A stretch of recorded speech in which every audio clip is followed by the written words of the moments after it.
Okay, so let's get started. We're going to be taking a look at understanding our fuel injection programming found within our Link G5 and G4X system. Now, our fuel injector data and programming, super important. We need to make sure that we have things entered correctly from the injector manufacturer into our Link, or if we don't, we'll have massive fueling problems. It'll either be too rich or too lean when we're trying to run our engine. Ultimately, depending on what type of fuel equation mode we're calibrating and tuning in, whether it's modeled or traditional, the injector data will have more or less of an impact in our fueling delivery. If we're dealing with our modeled mode, it's critical that the injector data is correct because Link is performing internal calculations to come up with a specific injector pulse width. That's what we send to the injector to open and close it to spray the fuel.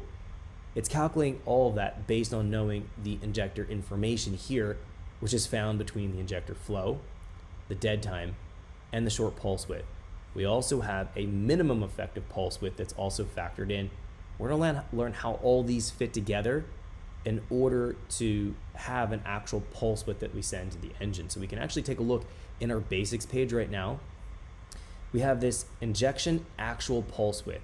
This is the pulse width that's being sent to my fuel injector right now. We have an injection dead time. That's going to be our value we see right here. That comes from our table right here. Then we have injection effective pulse width.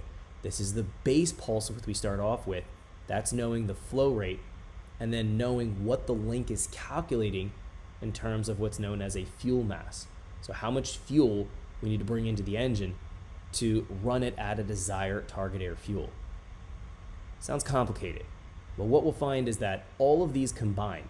So the base pulse width plus the dead time or latency, so these two will combine to get our injection actual pulse width.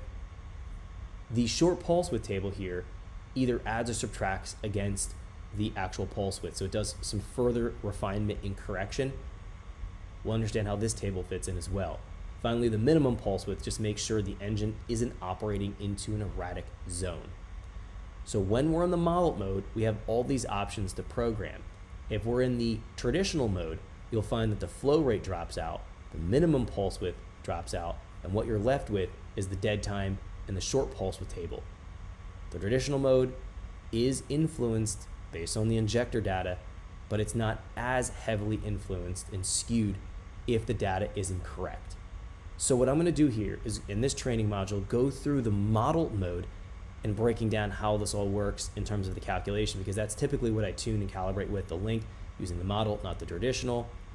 This will be, again, a little bit more complex subject, but it's important to understand where the calculation's coming from, because the first thing that you're going to want to do when you fire up your engine and it's too rich or too lean is to immediately jump into your main fuel table here, your volumetric efficiency table if you're in the model mode, and start to make your updates and changes. It's very easy to absorb bad injector data into our fuel table, which then skew our fueling delivery. We want to make sure that the injector data is correct.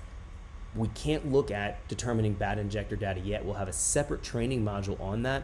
We want to understand fundamentally how this all fits together. Let's break this down from the beginning, and that's understanding how this model mode works. Let's jump back here to our basics page. Again, I'm in the fuel equation mode, modeled. In modeled mode, we have an underlying equation that ties together our fuel and airflow. We'll find that fuel mass is equal to air mass divided by target air fuel. Now we're talking about mass. That might be a little bit confusing. Mass is volumes times density. So if we're talking about fuel mass, that's going to be the volume of fuel and the density of the fuel. Now we represent the density aspects right here, so the density and the density temperature coefficient. This is going to be different based on what type of fuel we're dealing with. Those do get changed and updated based on petrol fuel or ethanol fuel. The volume that we're dealing with comes from our injector flow rate. So the fuel mass is a combination between volume and density. The fuel mass is what we convert into an injector pulse width as the base. Again, that's known as our injection effective pulse width. That's our base pulse width. How do we actually make that happen? Well, pretty simple. The Link is going to go through and take a look at what we've entered in here for the data. and it's going to go do some internal calculations. And this is where it's important to understand where this comes into play. Coming up on screen, I have some schematics that we're going to go through. This should make a little bit more sense of how Link is actually calculating this base pulse width, knowing what the fuel mass is. Now, real quickly, we know what the fuel mass is, knowing the air mass and the target air fuel. Let's just briefly touch on that.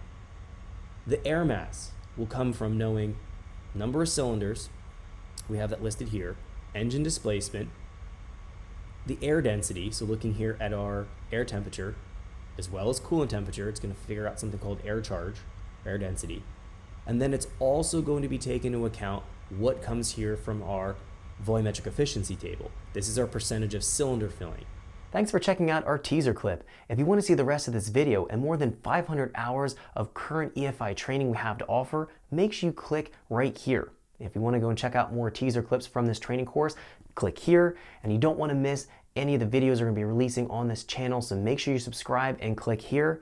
Thanks for watching, and I'll see you guys later.